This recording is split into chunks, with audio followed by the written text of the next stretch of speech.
sebenarnya kotak Pandoranya itu sudah terbentuk itu ketika menjelang pertandingan lawan China. Quote on quote, kalau dia memenangkan STY, maka dia akan beresiko kehilangan investasi.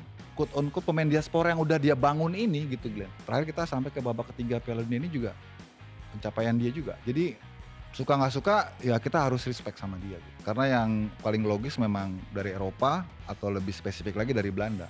Berakhir dengan cara seperti ini sudah pasti Erick Thohir mengambil perjudian.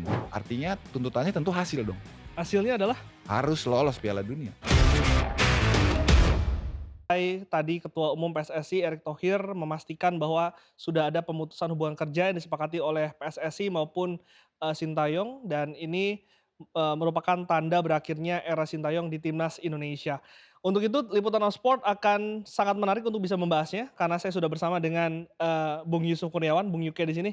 Bung Halo Yuke, terima Glenn. kasih banyak. Ini kita pertama kali ya live podcast nih. Biasanya kita Luar live biasa. reaction. Harusnya Dadakan. besok kita Karena live reaction. pengumumannya dadakan. Dadakan. Sekarang live-nya juga dadakan. Kaget nggak? Enggak sih. Enggak ya? Karena Sudah terbaca ya? sudah terbaca arahnya memang. Dari kemarin sudah kelihatan gonjang-ganjingnya, terus sepertinya ada media yang memang yang mengarahkan untuk terjadi spekulasi-spekulasi, apalagi di istilahnya diletup oleh media dari Eropa ya, dari Tuttosport kan, yang Yes. kemudian wah ini nggak mungkin Tuttosport kalau nggak dapat referensi dari dalam ini kan. Ada ordal ya? Iya, mereka bisa bicara seperti itu, mereka bisa menganalisa seperti itu kan nggak mungkin gitu ya. Jadi, ya udah arahnya udah jelas. Jadi ini sebenarnya untuk memfinalisasi aja dari kecemasan ataupun juga keraguan-raguan masyarakat pencinta sepak bola, terutama mereka yang sangat appreciate dengan pencapaian STY. Dengan hari ini ya mereka sekarang sudah tahu kan. Sebelumnya kan masih nggak Iya. percaya gitu ya. Di dunia ini nggak ada yang nggak bisa dipercaya. Dan terbukti ya hari ini apapun itu kan keputusannya sudah dibuat. Tapi saya penasaran, mungkin teman-teman bisa buat polling kali ya di YouTube Liputan 6 kita, apakah kalian setuju Sintayong diberhentikan atau tidak, dan juga kalau kalian ada pertanyaan, ada komentar-komentar yang ingin didiskusikan, bisa tulis di kolom komentar, dan juga jangan lupa subscribe dulu YouTube Liputan 6. Saya mau ngobrol lagi sama Bung Yuke. Bung Yuke, ini kan banyak yang mempertanyakan soal momentum, Iya. soal momennya. Apakah di tanggal 6 Januari 2025 ini merupakan momen yang pas, tepat untuk bisa mengevaluasi dan juga akhirnya keputusannya adalah mengganti seorang Sintayong? Iya, kalau dibilang momen ataupun timing saya pikir agak telat ya, maksudnya nggak tepat gitu ya. Karena kan Sintayong baru saja membawa tim AFF kemarin ya, yang berujung pada kegagalan lolos ke fase semifinal ya. Itu jadi seolah-olah kayak dikait-kaitkan gitu ya, dikait-kaitkan menjadi evaluasi. Padahal kan Pak Erick sendiri menyatakan sebenarnya nggak ada kaitannya dengan Piala AFF gitu kan. Nah itu yang jadi akhirnya agak ambigu ya. Kenapa kalau memang ini persoalannya dari beberapa bulan yang lalu, sebetulnya diskusi tentang STY ini lanjut atau tidak, yaitu ketika sebelum melawan Bahrain kan, sebelum melawan Cina kan sempat disebutkan. Kenapa baru eksekusinya sekarang setelah Sintayong gagal membawa tim AFF lolos ke semifinal. Jadi itu yang membuat sumir pemberitaan di media kan seolah-olah ukurannya, benchmark-nya, patokannya, evaluasinya adalah kegagalan di Piala AFF. Ternyata bukan itu ya. Ternyata ada dinamika yang sudah mengawali sebelumnya gitu loh. Itu yang tadi saya katakan timingnya jadi nggak pas gitu. Jadi seolah-olah kayak dicari-cari gitu ya. Padahal nggak seperti itu. Ternyata memang ada masalah sebelumnya. Dan tadi kita juga mungkin kalau pemirsa mengikuti preskon dan juga tanya jawab, sesi tanya jawab Pak Erick dengan media kan kelihatan sekali ya. Bahwa sebenarnya kotak Pandoranya itu sudah terbentuk itu ketika menjelang pertandingan lawan China. Bahwa terjadi eskalasi di situ kan. Ketika Messi Lakers ada sedikit konflik ya. Kemudian juga berlanjut kenapa kalau memang saat itu tampaknya pemain-pemain diaspora kita nggak bisa menerima taktikal STY ataupun juga pendekatan STY. Yang hasilnya pun juga kita kalah saat itu. Kenapa sampai ditunggu ketika kita lawan Arab Saudi di sini gitu ya. Itu yang jadi pertanyaannya dan juga loh memang ini masalah timing saja gitu. Kalau lawan Arab Saudi sekarang kita sudah terbukti berhasil kan ya dengan menepati posisi ketiga sekarang kan. Jadi seolah-olah ini gambling sekali gitu. Kalau kemarin di cut off-nya ketika kita pulang dari Cina ya, kita saat itu maksudnya federasi punya alasan nih. dengan apalagi ada eskalasi di situ dengan pemain, mungkin masyarakat bisa terima gitu ya. Tapi ketika kita pulang terus kita dihajar sama Jepang, terus kita fight back lawan Arab Saudi kan Mhm. ya, kita bisa menang, kan tumbuh lagi semangat itu kan ya, optimisme itu gitu. Wah, tapi kok kenapa harus ditunggu sampai segitunya gitu, itu yang saya sayangkan sebenarnya sih, saya sayangkan sebenarnya. Jadi memang, momennya seharusnya tapi tadi sudah dijawab sebetulnya, Bung Yuke oleh Pak Erik yang mengatakan bahwa dinamika menjadi perhatian, khusus Ya, di evaluasi ini. Karena ada 2 hal yang saya catat. Pertama adalah, lebih menerapkan strategi yang disepakati oleh para pemain dan juga komunikasi. Ini strategi dan juga komunikasi dan juga saya sempat baca, tadi media dari luar yang juga sempat menganalisa, strategi kita itu ya. iya. Itu memang menjadi 2 masalah yang mungkin menjadi alasan yang masuk akal untuk bisa menghentikan seorang, Sintayong di timnas Indonesia. Iya, memang kita harus akui ya, sekarang kan, persoalan akhirnya gitu ya, setelah ST 4 tahun gitu ya, ini kan selalu menjadi tuntutan sebagian masyarakat ya, persoalan kultur, konteksnya bahasa ya. Ya, Dia kan nggak pernah belajar bahasa Indonesia, saya nggak tahu apakah dia belajar bahasa Indonesia atau kagak, ini misalnya gitu ya.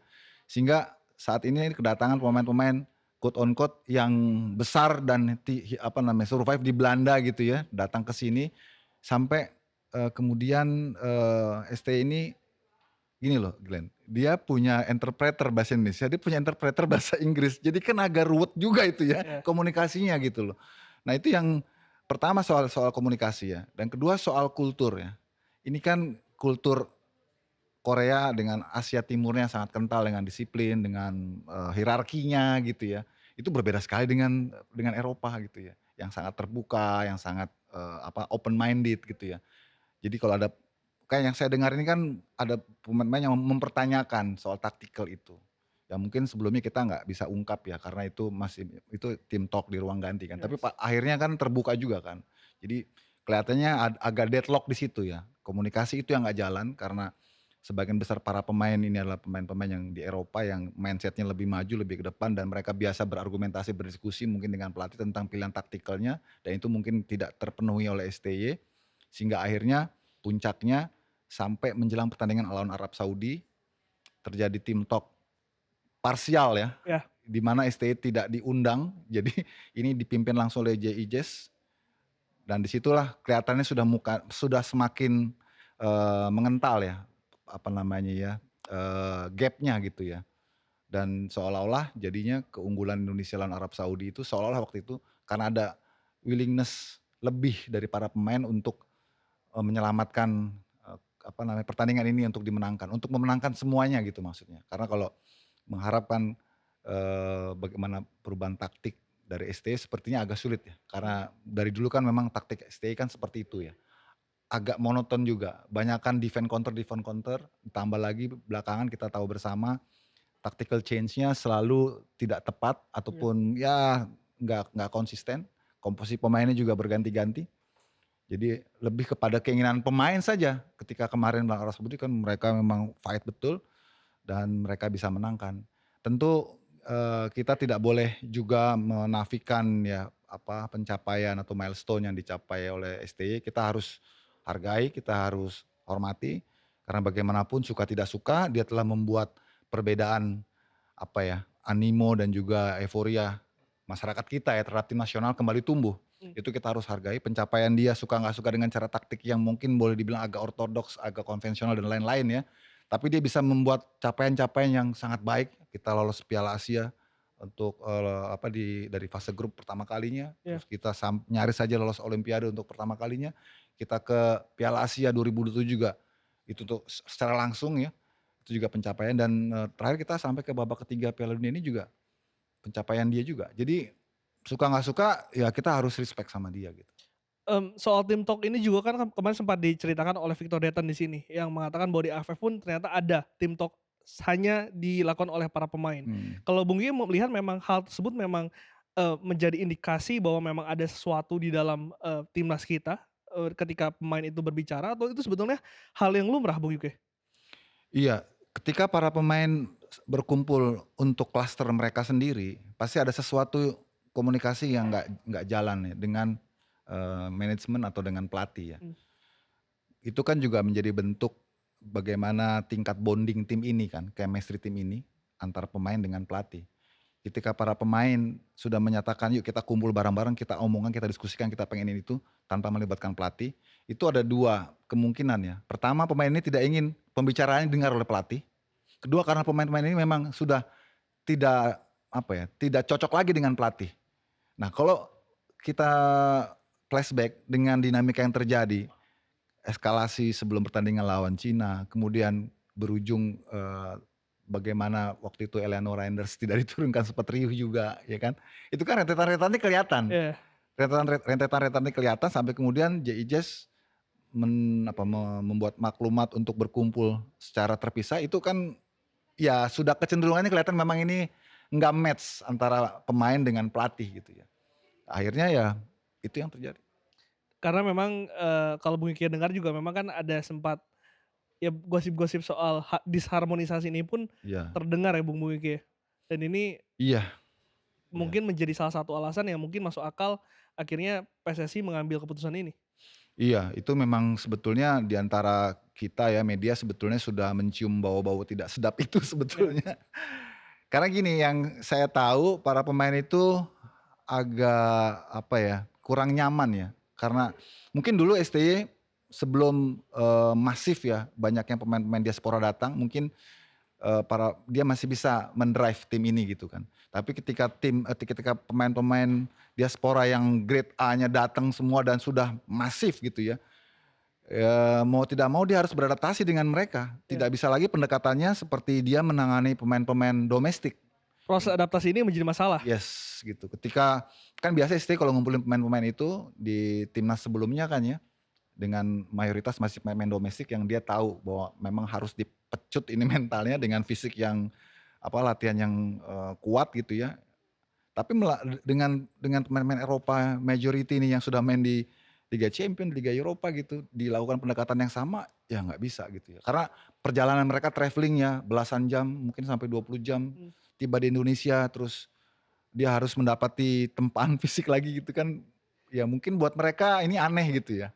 Itu yang saya kira jadi juga persoalannya. Makanya, ketika di lapangan kelihatan, mereka juga harus beradaptasi juga dengan taktikal yang mereka nggak biasa mainkan di Eropa, yang harus banyak di belakang bola gitu kan ya. Itu bagian-bagian lah dinamika-dinamika yang terjadi gitu. Jadi dapat dikatakan bahwa pendekatan dari Sintayong ini sebetulnya, manjur ketika diterapkan Untuk pemain-pemain untuk domestik, pemain-pemain domestik, tapi ketika pemain grade A ini masuk, diaspora ini masuk, ya terjadi, perbedaan kultur di situ ya, betul perbedaan budaya yang betul. keduanya itu tidak bisa saling saling menemukan titik temu ya? Setuju setuju. Jadi, ringkasnya begini sih Glenn, kalau saya boleh katakan, federasi, atau lebih jelasnya Pak Erick Thohir, dia memenangkan lebih banyak kepentingan Mmm. daripada seorang STY. Karena dia datangkan banyak pemain-pemain diaspora ke Indonesia, itu kan investasi waktu, Betul. kemudian juga fasilitas, biaya dan sebagainya itu nggak sedikit Glenn, dan kepercayaan terutama. Sehingga ketika mereka sudah berkumpul, mereka ternyata nggak bisa bicara terbuka mungkin ya dengan STY. Ya dia pasti ngadunya ke Pak Erick kan, Iya. "Bos kita nggak bisa nih kayaknya nih Bos," kayak kira-kira gitulah bahasa warung Warung warung kopi. warung kopinya lah, "Bos kayaknya nggak bisa nih kita nih," gitu. Akhirnya Erick mendengar juga kan itu kan. Karena kalau dia memenangkan quote on quote ya, bukannya lagi-lagi saya menafikan kinerja ataupun juga pencapaian STY, tapi quote on quote kalau dia memenangkan STY, maka dia akan beresiko kehilangan investasi quote on quote pemain diaspora yang udah dia bangun ini gitu Mmm. Glenn. Karena kita tahu kan di era sepak bola maju seperti sekarang, pelatih bisa datang dan pergi. Kalau pemain kan mungkin nggak sedinamis pelatih ya, Betul. betul. Jadi dia coba jaga ini gitu. Karena kalau kita juga tengok ke belakang, kan sebelumnya juga ada masalah dengan Elkan Bagot gitu ya. Saat Hamdani juga pernah. Itu dia. Jadi dia mungkin Pak Erick nggak mau ada resiko-resiko lain gitu kan. Sekedar mungkin pemirsa tahu Messi Elkers ini sangat keras, ya. Mungkin dia lebih keras daripada JI Jazz, daripada Kevin Dix, ya. Iya. Karena ya mungkin dia kultur di sana kan ya terbuka aja, kalau diskusi terus terjadi perdebatan ya mungkin buat pemain-pemain Eropa biasa diskusi dengan pelatih gitu, mungkin kalau STY nggak bisa begitu mungkin. Mmm. Itu yang makanya ketika lawan Cina kan kita lihat bagaimana dia mainnya kan agak sedikit Bingung ya? iya, agak sedikit liar juga keluar dari konteks konsep permainan gitu. Iya betul, Karena sebelumnya, dia agak enggan juga untuk main sebetulnya. mmm, Tapi H-1 terus dia kabar, "Ya saya siap main," gitu. dan itu terbukti ketika kemarin seharusnya ya info yang saya dengar kan seharusnya bisa main ya, waktu Yes, yang terakhir. karena itu dia, Glenn, semakin menguatkan gitu ya bahwa pemain ini kelihatan nggak cocok Ya, ataupun nggak nyaman dengan Stick. Karena ketika dia declare di bahwa dia nggak bisa main karena cedera, tapi besok aja dia main buat klubnya. dan main 80 menit lebih. Dengan alasan waktu itu dia bilang, "Oke, saya suntik painkiller," gitu. Mmm, Tapi ya nggak senaif itu juga kita sih harusnya kan betul, mengamatinya kan, berarti ada sesuatu gitu. dan ini artinya pilihan yang sangat sulit ya untuk seorang Erick Thohir saat Oh ini. iya, setuju Oke, saya setuju saya. Ketika optimisme masyarakat kita yang mayoritas memang mencintai ST, menyukai ST dengan kinerjanya, pencapaiannya, terus kemudian, berakhir dengan cara seperti ini sudah pasti Erick Thohir mengambil perjudian. Karena kita harus akui juga siapapun penggantinya, walau mungkin nanti Glenn akan sebutkan, itu juga tidak menjamin tim ini akan stabil. mmm, Walaupun ini, penggantinya jelas dari Eropa ya.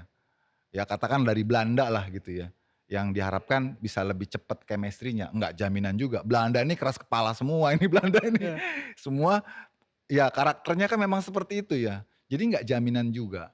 Makanya itu saya katakan ini menjadi perjudian ya, tapi ya sudah diambil keputusan itu, Pak Erik sudah ambil perjudian itu, dengan harapan yang sangat besar dia bisa memenangkan apa ya, pertarungan ini gitu ya, dengan, mendatangkan pelatih baru dan dengan merebut hati para pemain diasporanya gitu. Kita akan tunggu aja nanti ketika lawan Australia, game pertama seperti apa.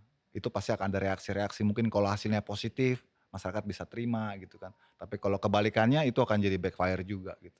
saya tidak mau mendahului, federasi Bung Yuket, cuman udah ada beberapa nama juga yang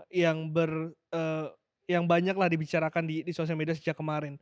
Kebanyakan nama-nama Belanda, dan kalau misalnya tadi kalau kita bicara, kita diskusikan kalau ini memang soal budaya dan komunikasi, artinya ya logisnya pelatih selanjutnya ini harus berasal dari Eropa atau mungkin dari Belanda Iya agar koneksi itu ada dengan para para pemain ini. Sepakat dengan itu Bung Yuke? iya, saya pikir iya. Karena yang paling logis memang dari Eropa atau lebih spesifik lagi dari Belanda. Karena mayoritas pemain-pemain utama kita di timnas senior saat ini itu pemain-pemain yang tinggal, besar, hidup di Belanda gitu ya. Dan komunikasi mereka juga mungkin kalau mereka ada omongan-omongan yang mereka takut didengar oleh pihak lain atau pihak staf pelatih, mungkin mereka ngomong pakai bahasa Belanda mungkin Mmm, kan.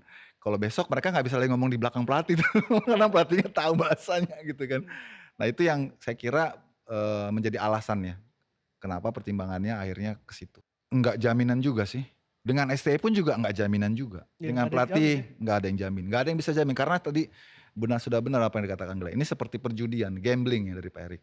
Cuman dia dia kan ketua umum yang menurut saya paling superior ya, dibanding ketua umum PSSI yang pernah ada gitu. Dia punya kekuatan yang full power ya, sampai, terakhir pun juga mungkin sampai baru tadi pagi ya, STI dikabarin. Iya, Itu nggak ada yang tahu gitu ya, bahwa keputusannya akan seperti ini.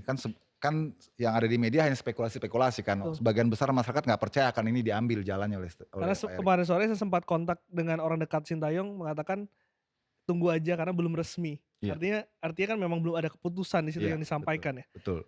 Karena sampai tadi malam pun salah seorang exco bilang, "Per malam ini STY belum dipanggil." Mmm, Jadi ternyata baru pagi tadi dipanggil iya, sama Pak Marji. sama Itu Marji. kan luar biasa untuk sebuah keputusan besar ya, kalau bukan figur kuat yang melakukan ini gitu.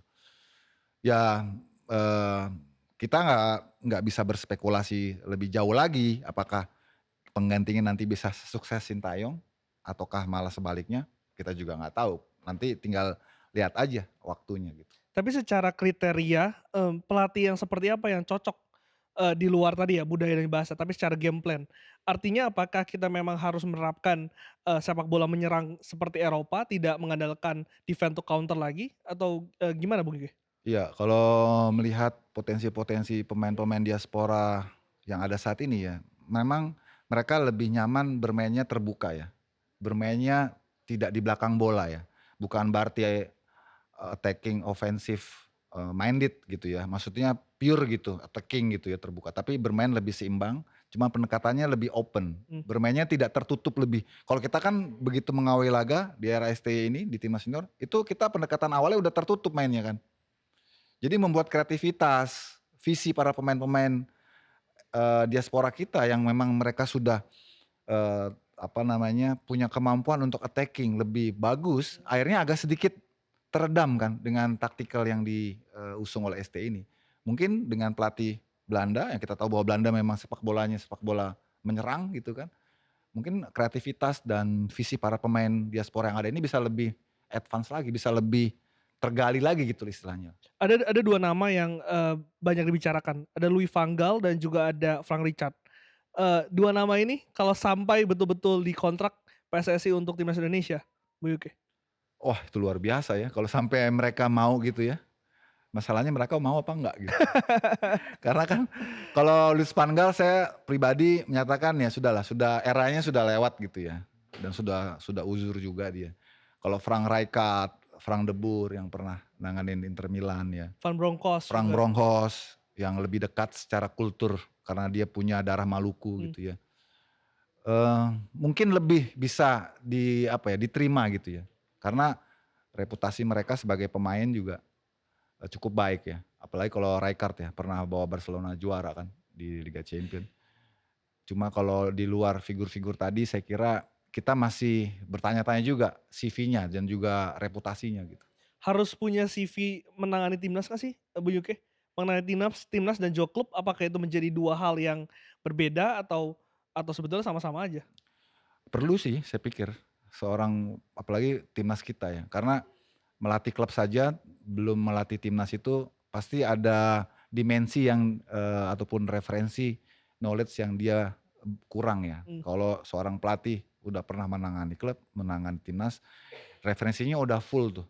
Bagaimana dinamikanya dia menghadapi game to game gitu ya, week to week gitu ya, dengan tim nasional yang lebih mengandalkan kepada taktikal, pemahaman taktikal, visi bermain karena dia nggak main setiap minggu kan, itu kan pendekatannya berbeda. Jadi alangkah baiknya memang pelatih itu dia sudah punya CV yang komplit, pernah nangani klub, pernah nangani timnas, dan pernah sukses di dua-duanya gitu. mhm, Itu yang kita butuhkan sebenarnya. Karena sekarang yang dituntut oleh masyarakat nih udah nggak proses lagi nih, iya, udah hasil sekarang betul. gitu. Karena yang dijalani oleh STI ini kan proses. Dianggap cukup prosesnya di sini, berarti berikutnya challenge-nya ya hasilnya. Karena you membuat perjudian yang cukup berani menggantikan STY, artinya tuntutannya tentu hasil dong. Hasilnya adalah Harus lolos Piala Dunia. bukan Oh enggak, babak 4 lagi ya? no, harus lolos Piala Dunia, Wah, ini pertaruhan yang harus. Karena pertaruhan yang itu besar. yang saya katakan ini perjudian yang sangat besar. Iya, Kalau cuman berharap lolos, posisi ataupun juga rank 3, rank 4 ataupun lolos ke fourth playoff gitu ya, yes, kan nggak jaminan lolos Piala Dunia. iya. Kalau sekarang dengan pelatih yang baru, dengan, mengakomodasi kepentingan para pemain yang lebih besar gitu, ya harus lolos Piala Dunia. Kan Pak Erik memang tujuannya Piala Dunia. Mmm, Ya sudah itulah bertarunglah di situ. mmm. Cuma nggak harus zero mistake, nggak boleh lagi ada kesalahan lagi. 4 match ini zero Iya mistake, harus nggak zero boleh ada mistake. coba-coba, nggak boleh ada eksperimen lagi ya? Iya harus firm gitu loh. Dan pelatih ini makanya kan disebutkan tadi dalam, press conference tanggal 12 datang diperkenalkan, didatangkan pemain-pemain timnas di Liga 1 ya untuk berkenalan gitu kan, supaya dia cepat kerja gitu, untuk mentransformasikan ide dan gagasannya dengan timnya ini gitu loh. Bung Yuki, ini kan kalau saya lihat respon ya, ambil aja kemarin ketika di Manan Solo, ketika kita dipastikan tidak lolos, nama Sintayong ini masih menggema. Sosial media banyak, Yes, saya kemarin sengaja baca kolom komentar, itu banyak yang mengharapkan tetap stay. Bahkan teman saya ada sampai nangis karena Sintayong hari ini diberhentikan. Artinya itu memang dukungan itu masih sebesar itu, Bung iya Yuki. iya Ini tentu akan menjadi tekanan untuk pelatih baru nanti kalau semisalkan hasilnya di pertandingan pertama tidak sesuai dengan apa yang diharapkan. iya. Itu sebuah keniscayaan, sebuah kepastian memang akan seperti itu. Bahkan sekarang, tekanannya bukan ke pelatih yang baru, tapi ke Erick Thohir. Ke federasi, ke Exco. Karena yang mengambil keputusan pilihan untuk memberhentikan dan mengangkat seorang pelatih itu Exco. Di atas Exco adalah ketua umum. Mmm, Jadi tekanannya lebih ke mereka sebetulnya sih. Mmm, lebih tekanan lebih ke mereka. Memang pelatih yang baru pasti juga dapat tekanan, tapi tidak sebesar federasi tekanannya sekarang gitu.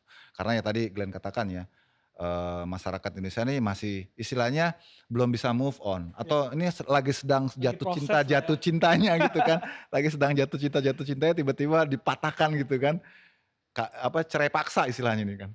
Kalau istilah bahasa sinetron cerai paksa itu kan pasti akan lukanya cukup lama. Kalau nggak cepat-cepat dipulihkan dengan hasil yang instan gitu ya, yang konkret, itu nanti wah akan tantrumnya itu nggak berkesudahan itu. Mmm. Dan itu akan menjadi gangguan psikis untuk federasi. Kalau Bung Yuki kan tadi mengatakan, bahwa sebetulnya, cut off-nya itu seharusnya jangan ditunggu ketika setelah atau sebelum melawan Arab Saudi. Iya, Ketika China itu ketika memang ada masalah harusnya di-cut di situ. Cuma tadi Pak Erik menjawab bahwa memang, waktu ini terlalu mepet. Nah iya, sekarang ketika kita memiliki waktu 4 bulan kurang lebih, ini juga menjadi masalah menurut saya ya, karena tidak ada, pertandingan. Pertandingan pertamanya debutnya adalah ketika kita melawan yes, langsung bertandang ke Australia. Australia, betul. Gimana ini membacanya? Iya, itu memang, sesuatu yang agak sulit ya. Tapi, mungkin juga sudah dipertimbangkan, sudah dipikirkan pastinya oleh Pak Erik, bahwa itu memang jadi salah satu kalkulasi. Ketika pelatih baru nanti harus langsung pakai helm dan masuk ke mobil F1 gitu, lintasan yang cepat kan, nggak ada lagi untuk simulasi track gitu, itu saya pikir sudah dikalkulasi dan itu kenapa alasannya dia pakai pelatih ataupun juga meng-hire pelatih dari Belanda, supaya cepat chemistry-nya. Jadi lebih kepada pemahaman taktikal aja sebetulnya. Jadi ada adaptasi natural karena kesamaan budaya itu kali ya? Iya, betul. Jadi mengharapkan itu sebetulnya. Jadi artinya kalau misalnya memang ada ketakutan adanya perpecahan di dalam timnas dengan adanya pelatih baru ini tidak kemungkinan kemungkinannya kecil terjadi, Bu Yuki? Iya, kemungkinannya kecil. Semoga aja ya, Glenn ya. Kok aku tiba-tiba jadi flashback ke dulu Piala Dunia 90 ya. Ketika pelatih Belanda itu Leo Beenhakker, Mmm, pemain-pemainnya itu big star semua, Ruud Gullit, Frank Rijkaard, Van Basten. mmm. Ribut mereka sama Leo Beenhakker. Terus ketika pas Piala Dunia yang dilatih oleh Louis van Gaal, Piala Dunia atau Piala Eropa ya, 96 atau 98 gitu, yang Edgar Davids dipulangkan. Mmm. Jadi Belanda ini keras semua, Glenn. Jadi Belanda ini keras semua, kopeh istilahnya kalau kata coach itu. Ya itu memang karakternya mereka, jadi harus memang pawangnya harus kuat sekali, Harus ada nama besar di situ harus ya? harus kuat sekali pawang ini. Dan menurut saya, nama-nama yang tadi sempat disebutkan Len, itu dihormati oleh anak-anak muda ini. Iya, Beruntungnya pemain-pemain diaspora yang ada sekarang di timnas Indonesia ini, usianya masih 24 ke bawah secara umum ya. yes. Jadi dia masih sangat respect dengan legend di atasnya gitu loh. Kalau yang tadi saya katakan kan, memori yang dulu Piala Dunia 90, Piala Eropa 96, kemudian 98 itu kan, gap-nya bintangnya itu udah superstar sekali ya, Mmm. ego mereka udah lebih besar ya. Tapi kalau ini mereka kita harapkan dengan pelatih yang akan datang nanti dari Belanda, mudah-mudahan ini pelatih yang memang dihormati oleh para pemain diaspora itu bisa membuat mereka lebih harmonis, lebih cepat. Jadi udah spill dikit ya dari Belanda ya? Iya, ya udah emang Belanda mau gimana. Bung, tadi Bung Kia mengatakan bahwa sebetulnya ini sudah tinggal memetik hasil karena prosesnya sudah dilangsungkan kan sejak 2020 lah, 2021. Ya 2000. Sudah ada 4 tahun di situ, Bung. Apakah fondasi yang ditaruh oleh Sintayong ini sudah cukup kuat untuk dilanjutkan atau memang ada PR tersendiri yang harus ditambal oleh nanti pelatih baru yang akan ditunjuk oleh, PSSI? Iya, pondasi dalam kaitannya ke mentalitas ya, kita harus syukuri gitu ya dengan pondasi yang dibangun oleh STY secara mentalitas, para pemain kita, tentu sangat baik sekarang ya. Prosesnya, bertumbuhnya, apalagi generasi-generasi baru yang ada saat ini itu kan buah tangan dari kerja keras STY dalam menempa mentalitas mereka. Itu saya kira pondasi yang harus diteruskan, terutama untuk para pemain domestik kita, pemain-pemain yang bermain di Liga Indonesia ya.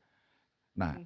kalau untuk yang ke atasnya ya, ke seniornya, nah itu dimensinya udah beda lagi tuh Glenn. Karena sudah banyak pemain-pemain diaspora yang tentu pendekatannya agak berbeda. Yes. Dan itu yang saya pikir, akan ada modul baru, filosofi baru di sana. Tadi kan Pak Erik saat preskon mengatakan nanti pelatih kepala ini akan disisipkan pelatih U23 dari lokal, Iya. supaya terjadi transformasi itu kan.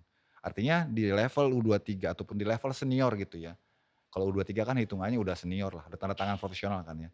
Itu akan ada filosofi baru, yang saya kira nggak ada kaitannya dengan fundamental yang sudah dibangun oleh STY. Mmm, Karena tadi pendekatan yang saya ingin katakan adalah ke mentalitas, itu pondasi psikologis yang sangat bagus untuk diteruskan iya gitu. betul. Itu Sekarang yang kita melihat negara-negara besar udah setara ya ngelihatnya ya, betul, tidak ada rasa sebelum bertanding, kita takut, minder minder, minder. betul. Karena kita sebagai fans juga merasakan itu nggak sih Bung Iya, Yuki? merasakan itu Iya, sebelum era STY datang itu kita kalau ketemu lawan yang sedikit ataupun setara sama kita gitu udah deg-degan aja nih. lawan Tapi kalau Malaysia sekarang kan, deg-degan. wah itu dia, kalau sekarang kan anak-anak pemain sendiri aja pede gitu Mmm, kan, apalagi kita yang nonton, wah oke nih gitu. Nah itu yang saya pikir harus dijaga, harus dilestarikan ya. Sehingga ketika para pemain ini menjadi generasi penerus di senior nanti, mereka secara mental kepercayaan diri itu udah kuat iya. dan itu bagus. Jadi pelatih yang di senior nanti nggak perlu lagi mengencourage mereka untuk percaya diri kan, tapi mereka memang sudah terbentuk gitu dari bawah. Mmm, mmm, kalau tadi, soal warisan, soal fondasi. Nah kalau soal kekurangan, selain tadi mungkin kalau memang, permasalahan bahasa dan saya lihat sih memang ada ego di situ ya. Ya, Apa Bung Yuke yang harus menjadi perhatian agar, masalah yang terjadi dalam timnas itu tidak terjadi lagi nih, ketika nanti ada pelatih baru? iya saya kira komunikasi harus terbuka ya. Pelatih harus engage betul dengan para pemain ya, kalau perlu misalnya hal-hal kecil harus diperhatikan ya, Mmm, ketika saat mereka berada di ruang makan, di meja makan ya. Saya ingin para pelatih itu bisa bonding ya dengan para pemain, tidak dalam blok meja yang terpisah gitu misalnya ini ya, itu contoh kecil aja. Begitu juga ketika, apa namanya, ada diskusi yang harus dilakukan untuk sebuah evaluasi itu, pelatih harus terbuka betul dengan masukan-masukan para pemain. mmm, Karena pemain-pemain yang nanti atau pemain-pemain yang ada sekarang nih, pemain-pemain yang sudah pengalamannya lumayan banyak di Eropa, bahkan di level antar klub Eropa, yang tentu mereka juga punya insight-insight tersendiri yang perlu dijawab juga oleh pelatih-pelatih yang nanti mungkin menangani tim senior ini. Saya kira itu yang paling penting sih untuk mengurangi disharmoni, karena main bola ini kan, lebih kepada, chemistry ya? kolektivitas ya, Ya. nggak bisa gitu kalau ada satu komponen gitu yang nggak jalan, pasti nih mesin secara keseluruhan juga terganggu kan. Mmm. Jadi harus memang bonding mereka, kemudian harmonisasi mereka harus benar-benar dipastikan smooth gitu loh. Itu yang penting sih. Di dalam lapangan apakah, pemain-pemain yang sekarang sudah diaspora-diaspora ini dan juga para pemain Indonesia semuanya ini akan ada perubahan banyak, perubahan total atau pemain-pemain ini masih akan terus digunakan? Feeling saya sih kalau untuk pemain diaspora nggak akan banyak perubahan ya, tapi untuk pemain lokal, nah itu mungkin akan ada perubahan. Karena Perubahannya apa nih? karena pelatih ini kan dia belum tahu kualifikasi dan juga kualitas secara menyeluruh pemain-pemain domestik kita kan. Dia perlu mendalami kan, dia perlu lihat lagi gitu ya. Karena kan ini mereka nggak terlihat di apa ya, Radar? di radar gitu ya. Jadi saya pikir itu nanti akan ada, tugas khusus ya dari pelatih baru untuk ikut mengamati kompetisi domestik kita, sambil dia tentu sudah punya referensi kan seperti nama Rizky Ridho, Marcelino, mungkin dia nggak perlu lagi radar lagi atau nggak perlu dia dalami lagi, tapi pemain-pemain lainnya misalnya kayak Hoki Caraka atau Witan Sulaiman, Ricky Kambuaya misalnya, dia perlu dalami lagi, dia perlu lihat lagi apakah sesuai dengan kebutuhan dan, game plan-nya dia gitu. Game plan seperti apa sih, Bung, kalau misalkan ini kita berandai-andai ya, pelatih Belanda yang didatangkan? Iya, kalau secara umum kita tahu kan Belanda memang sangat, lingkit dengan permainan, apa, menyerang 4-3-3 ya. Tapi itu kan cuma di atas kertas, Glenn. Mmm, Nggak mesti seperti itu. Kadang-kadang di lapangan itu permainan sangat hidup, dinamis, virtual. Sekarang apalagi ada pola-pola hybrid ya, 4-4-2 hybrid, 3-4-3 hybrid, macam-macam ya. Tinggal, kita lihat aja track record dari si pelatih ini saat menangani klubnya. Style of play-nya seperti apa, mmm. dari situ aja rujukannya. Kalau Frank, Rijkaard misalkan? Dia lebih attacking style of play-nya. Rata-rata pelatih Belanda memang seperti itu sih. Mmm, Mungkin kalau Van Gaal yang sedikit agak ini sih, agak agak beda bertahan sih. ya, iya MU kan 3-5 doang kemarin dia Yes yes pakainya. yes yes yes. Iya. Iya jadi, ya kalau memang seperti itu mungkin masuk dengan, apa namanya, kualifikasi kualitas para pemain, diaspora kita gitu. Mmm. Dengan permainan menyerang terbuka gitu ya, menguatkan pada, permutasian, dinamisasi, gaya gitu ya di lapangan mungkin masuk. Siapa Bung Yuki kalau kalau misalkan tadi pemain diaspora, artinya memang tidak banyak berubah lah gitu. Cuman kalau pemain, lokal yang kira-kira bisa menembus gitu? Iya, kalau dari pemain lokal yang senior ya, saya pikir, eee, belum banyak berbeda dari nama-nama yang sudah pernah ya. Seperti misalnya Malik Rizaldi, ya Yakob Sayuri, ya kemudian, juga ada Egy Maulana yang Heeh. sekarang moncer kan, itu juga patut dicoba. Mungkin yang atau Dimas Derajat mungkin masih bisa.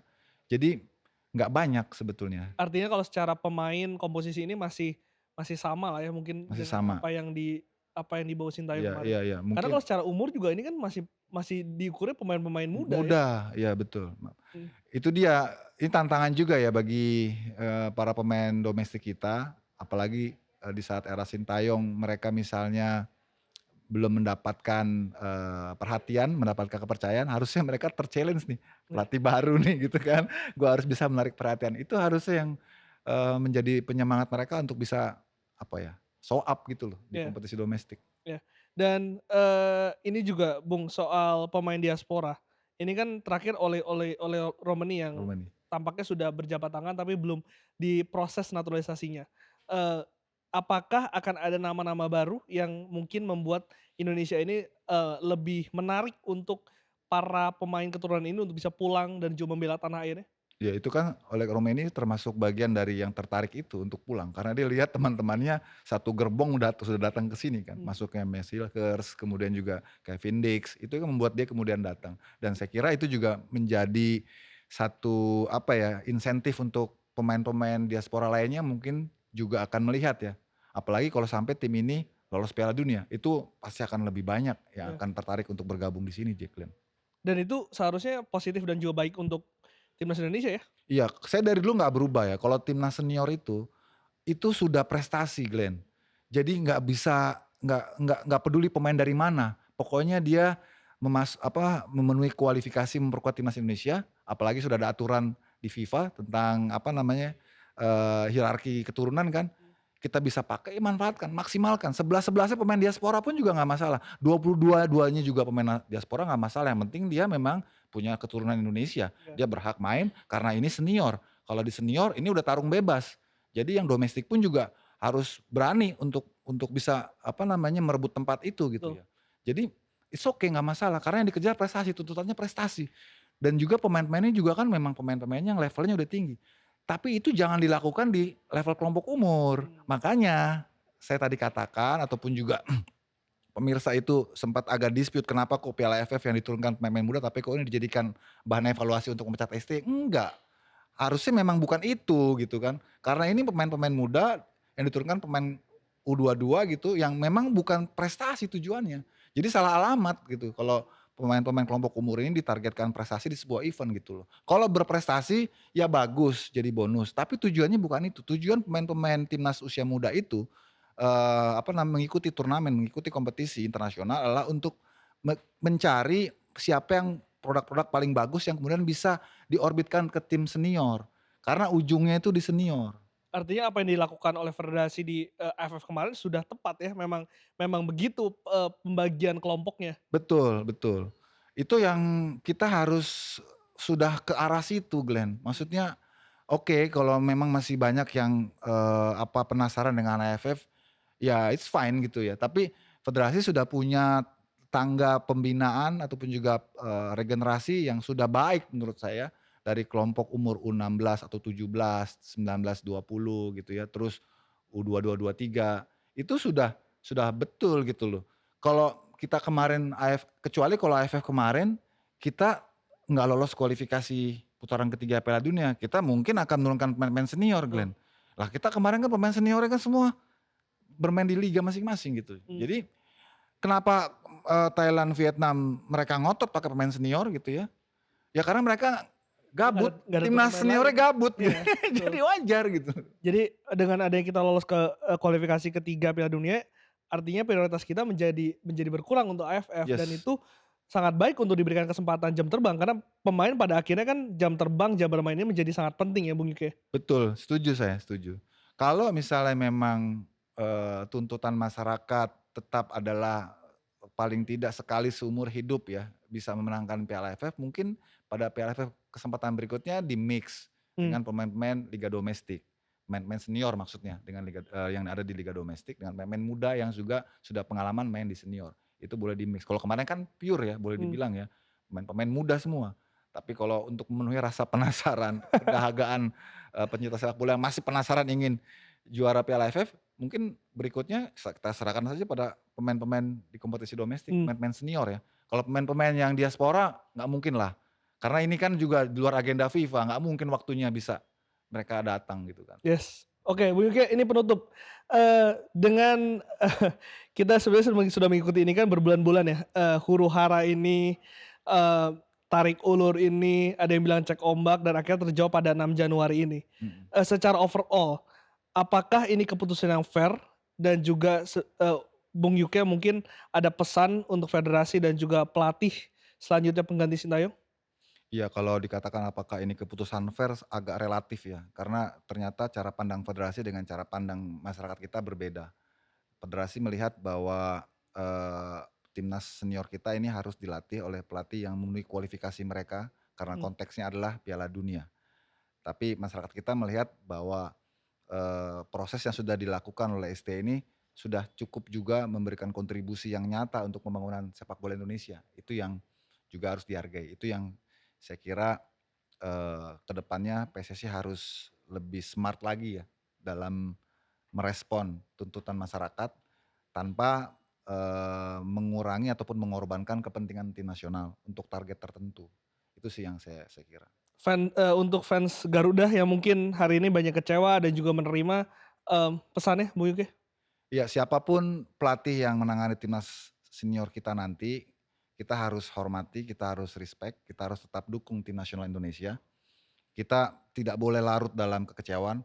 Kalau dikatakan memang ini mengecewakan, saya juga kecewa gitu karena saya masih berharap, STY bisa paling tidak sampai kualifikasi lawan Australia Mmm, untuk dilihat bagaimana sebetulnya, kemampuan terakhir dia ya untuk memboost up tim ini.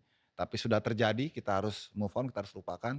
Pelatih bisa datang dan pergi, tim nasional tetap di hati. Jadi yes. kita harus support tim nasional kita. Kita harus, tetap bersemangat, harus jangan mutung gitu ya, harus, memberikan dukungan dan, segera melupakan apa yang terjadi hari ini, kita melihat ke depan. Kalau galau tuh memang harus dinikmati, jangan dipaksa untuk cepat-cepat move on, tapi tetap berproses ya. Iya, Dan pada akhirnya kita tetap merah putih dan juga, saya percaya federasi, tahu yang terbaik. Kita tadi sudah membahasnya kan, ada banyak kepentingan di sini yang akhirnya harus dilihat secara helikopter view iya, dan juga mencari titik tengahnya dan ini menurut federasi ada keputusan terbaik, kita harus dukung iya. dan pada akhirnya juga kita harus mendukung timnas Indonesia, jangan ada yang menghujat, jangan ada yang mencaci dan kita lihat dan kita harapkan harapan kita semua kita bisa lolos ke Piala Dunia ya. Amin, amin, amin. Bung Yuke, terima kasih banyak. Sama-sama. Kita akan live reaction besok Oh, iya, iya. Bali lawan Persib. Persib. Jadi ini live reaction perdana, bingung kan? Ini perdana. Jadi besok kita akan live reaction mulai pukul 18.30 dan juga jangan lupa untuk follow akun YouTube Liputan 6 dan juga jangan lupa follow akun TikTok Liputan 6 Sport untuk bisa mengupdate berita-berita terkini. Saya Glenn Joshua, terima kasih banyak sudah menonton. Kita selalu dukung timnas Indonesia.